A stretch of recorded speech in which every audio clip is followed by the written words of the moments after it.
A black architect walks into an upscale Chicago bank to deposit a large payment, but instead of being welcomed, she's humiliated.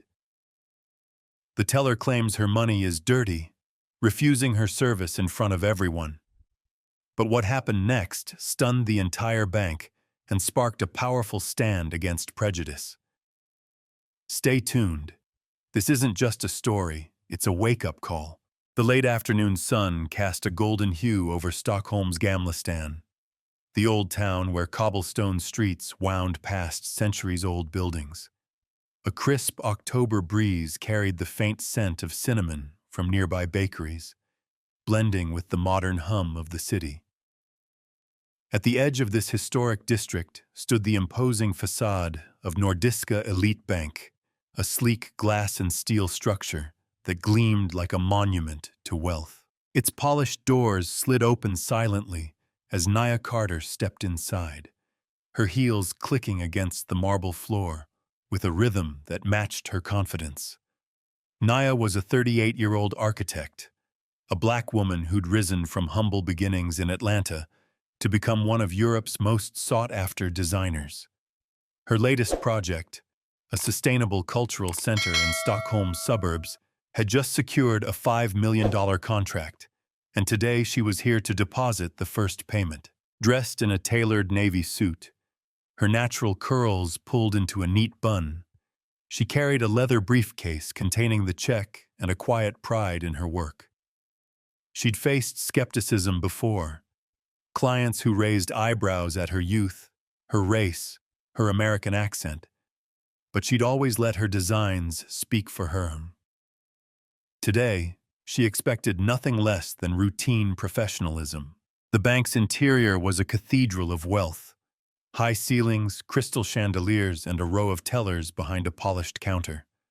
A handful of clients, mostly older, mostly white, glanced her way as she approached the desk.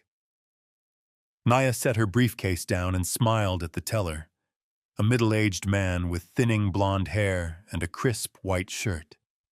His name tag read Lars Eriksson. "Good afternoon," Nia said, her voice warm but firm. "I'd like to deposit a check into my business account." Lars barely looked up from his computer. "ID and the check, please," he muttered, his Swedish accent clipped. Nia slid her passport and the $1.2 million check across the counter. Lars picked up the check, his eyes narrowing as he scanned it. He flipped it over, then back, his lips pressing into a thin line. He typed something into his system, the clack of keys echoing in the quiet space. Then he leaned back, folding his arms. "This amount," he said, his tone flat. "It looks unusual. Where did you get this?" Nia blinked, caught off guard. "It's a payment for a project I'm leading. I'm an architect. The client's a government-backed foundation. Everything's documented." Lars raised an eyebrow, his gaze flicking over her. "A foundation, you say? Still, $1.2 million is a lot of money. We have to be careful about irregularities." "Irregularities?" Nia's smile faded, replaced by a steely calm. "The check's legitimate. I have the contract and client correspondence in my briefcase if you need to see it." "That won't be necessary," Lars said, pushing the check back toward her. "I'm afraid I can't process this. It's bank policy to flag transactions that seem questionable." The word hung in the air like a slap. Nia felt heat rise in her chest, but she kept her voice steady. "Questionable how, exactly? The funds are clean, the account's in good standing, and I've deposited large sums here before." Lars shrugged, his expression unreadable. "It's not personal, just procedure. Maybe try another branch." The room seemed to shrink. A woman in a fur coat at the next counter glanced over, then quickly looked away. A security guard near the door shifted his weight, watching. Nia's mind raced. She could walk away, take her business elsewhere, but something in Lars's dismissive tone lit a fuse inside her. She wasn't just a client being turned away. She was a black woman being judged, her success reduced to suspicion. "I'd like to speak to your manager," she said, her voice cutting through the silence. Lars hesitated, then pressed a button under the counter. "Fine, but it won't change anything." Minutes later, a woman in a sharp gray suit emerged from a back office. Her name tag read Karen Bergstrom, branch manager. She was tall, with pale blue eyes and a practiced smile that didn't reach them. "What seems to be the problem?" she asked, glancing between Nia and Lars. "Your teller refused to deposit my check," Nia said, sliding the documents forward again. "He says it's questionable, but won't explain why. I've been a client here for 2 years. This is a legitimate transaction." Karen picked up the check, her fingers lingering on the edges. She scanned it, then Nia's passport, her smile tightening. "I see. Well, we do have strict protocols for large deposits. It's nothing personal, Ms. Carter. We just need to ensure everything's in order." "It is in order," Nia said, her patience thinning. "I've provided everything you need. If this is about protocol, then follow it. Verify the check and process it." Karen's eyes flicked to Lars, then back to Nia. "We'll need to run additional checks. It could take a few days. You're welcome to leave the check with us or—" "No," Nia interrupted, her voice rising just enough to turn heads. "I'm not leaving without this being resolved. You're treating me like a criminal over a deposit I've made here before. Tell me why." The air thickened. Karen's smile vanished, replaced by a cool stare. "Ms. Carter, please lower your voice. We're not accusing you of anything. We're just being thorough." "Thorough with me," Nia said, "but not with the man who deposited a similar amount 10 minutes ago without a second glance." She nodded toward a gray-haired client exiting the bank, his briefcase swinging casually. Karen's jaw tightened. "That's not a fair comparison." "Isn't it?" Nia's eyes locked onto hers. "Then explain it." Before Karen could respond, a low murmur rippled through the lobby. Phones buzzed in pockets. A young woman near the ATM gasped, staring at her screen. Nia's own phone vibrated in her bag, but she ignored it, her focus on Karen. Whatever was happening, it was about to change everything. The murmur in Nordiska Elite Bank's lobby grew louder, a wave of unease rippling through the polished space. Nia Carter stood firm, her eyes locked on Karen Bergstrom, the branch manager, who seemed momentarily thrown by the shift in the room. Nia's phone buzzed again in her bag, insistent, but she didn't break her stare. Whatever was happening, she wouldn't let it derail her stand. "Ms. Carter," Karen began, her voice tight, "I assure you, this is standard." She was cut off by Lars, the teller, who leaned over the counter, his face pale. "Karen, you need to see this." He thrust his phone toward her, the screen glowing with a live news feed. Nia caught a glimpse, bold red text flashing, "Breaking Stockholm bank scandal," before Karen snatched it away. "What is it?" Nia demanded, her pulse quickening. Karen's eyes darted across the screen, her composure cracking. "It's nothing to do with you," she said, but her trembling hands betrayed her. She handed the phone back to Lars and straightened, forcing a smile. "Let's move this to my office. We can sort it out privately." "No," Nia said, planting her feet. "We sort it out here. Now." Before Karen could argue, the young woman by the ATM, barely 20, with a shock of pink hair, stepped forward, her voice shaking. "It's all over X. Someone leaked it. This bank's been rejecting deposits from people like her." She nodded at Nia. "For months. They're calling it racial profiling. There's video. The lobby erupted. Clients pulled out phones, scrolling furiously. The security guard moved closer, uncertain.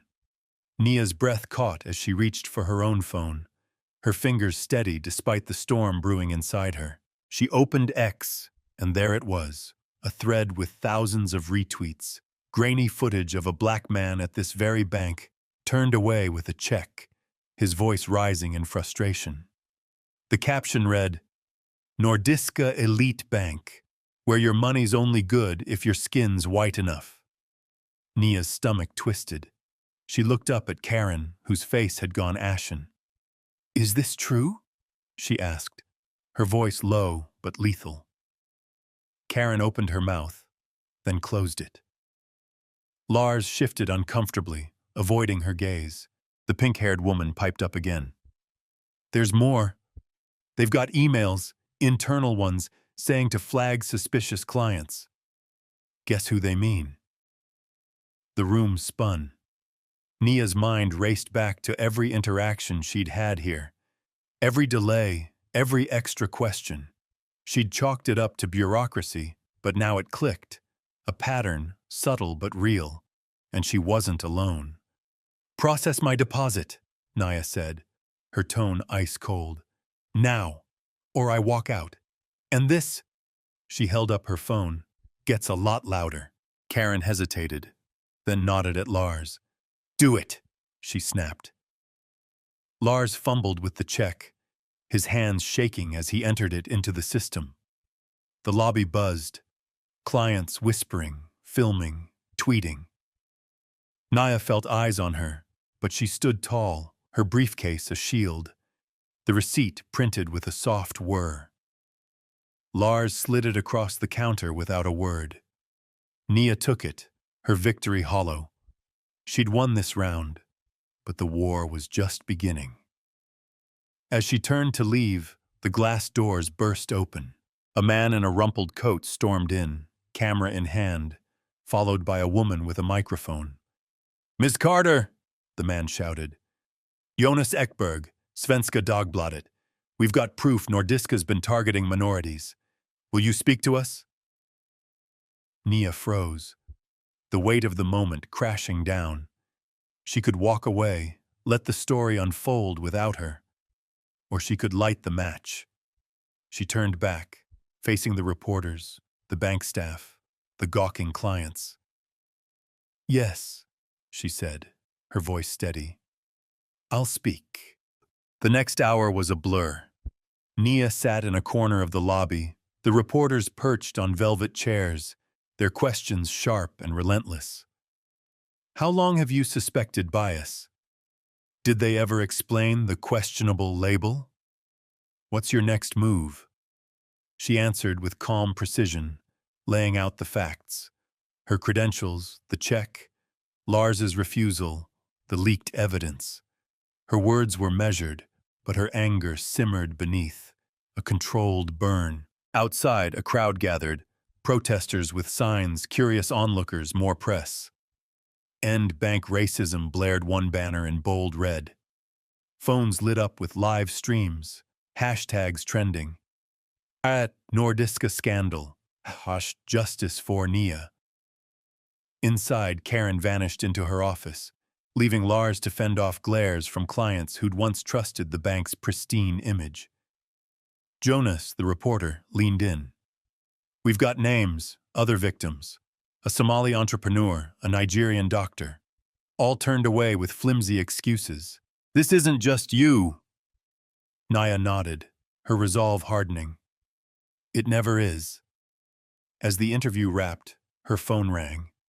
It was Amina, her assistant, her voice urgent. "Nia, the foundation's furious. They saw the news. They're demanding a meeting, tonight." "Tell them I'm on my way," Nia said, grabbing her briefcase. She thanked the reporters and stepped outside, the cold air hitting her like a slap. The crowd parted, some cheering, others snapping photos. She kept her head high, but inside, doubt gnawed. Would this tank her project? Her career? The meeting was at a sleek office in Södermalm, a half-hour drive. The foundation's director, Erik Lundgren, a wiry man with a stern face, waited with two board members. "Ms. Carter," he began, "we hired you for your talent, not for headlines. This spectacle risks our reputation." Nia met his gaze. "And your bank's bias risks mine. I didn't start this fight, but I won't back down from it. My work stands. If you want out, say it." Erik paused, then sighed. "We're not out, but we need this contained." "It's too late for that," Nia said. "It's not just about me anymore." She was right. By morning, the story had exploded. Protests swelled outside Nordiska's branches across Sweden. The bank issued a statement, vague apologies, promises of internal review, but it only fueled the fire. X lit up with testimonies. A Ghanaian student denied a loan. A Moroccan chef flagged for suspicious savings. Nia's name became a rallying cry. Then came the call that changed everything. It was 2 days later, late evening, when Nia's phone rang. She was in her Stockholm apartment, a minimalist space with floor-to-ceiling windows overlooking the city. Exhaustion weighed on her, but sleep wouldn't come. The number was unfamiliar, a UK prefix. "Miss Carter?" The voice was smooth, British, female. "This is Olivia Grant, BBC Investigations. We've been digging into Nordiska Elite Bank. It's bigger than Sweden. We've traced it to their London HQ, systemic bias, coded into their algorithms. They've been profiling clients by race, income, even postal codes for years. You've blown the lid off it." Nia sat up, adrenaline surging. "How solid's your evidence?" "Rock solid.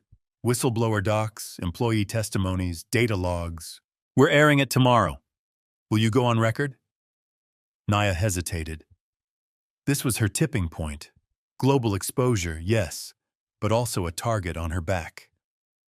She thought of her mother, who'd scrubbed floors to send her to college, of the kids in her old neighborhood who'd never get a fair shot. "Yes," she said, "I'm in." The BBC segment aired at 8 p.m. GMT, a 20-minute exposé that rocked Europe. Nordiska's stock plummeted. Executives resigned. Lawsuits piled up. Class actions from clients in 5 countries. Nia's face was everywhere. Her story a symbol of defiance. The bank scrambled, announcing a $50 million diversity fund, but the damage was done. Back in Stockholm, Nia met with the foundation again. Erik, chastened, offered a bonus. "You've turned this into a movement," he said. "We're proud to back you." The cultural center broke ground a month later. Its design, open, inclusive, bold, mirroring Nia's fight. At the ceremony, she stood before a diverse crowd. Locals, activists, even Lars, who'd quit the bank and sent her an awkward apology note. She spoke briefly, her words simple but piercing. "This isn't the end of bias. It's a crack in the wall. Keep pushing." As she stepped off the stage, a young black girl approached, clutching a sketchbook. "I want to build things like you," she said shyly. Nia smiled, handing her a card. "Call me when you're ready." Driving home that night, Nia felt the weight lift, just a little. The fight wasn't over. Lawsuits loomed. Trolls spewed hate online. And Nordiska's reforms were shaky at best. But she'd sparked something unstoppable. The world was watching, questioning, shifting. And somewhere, in another bank, another Nia was stepping up to the counter, ready to demand her due.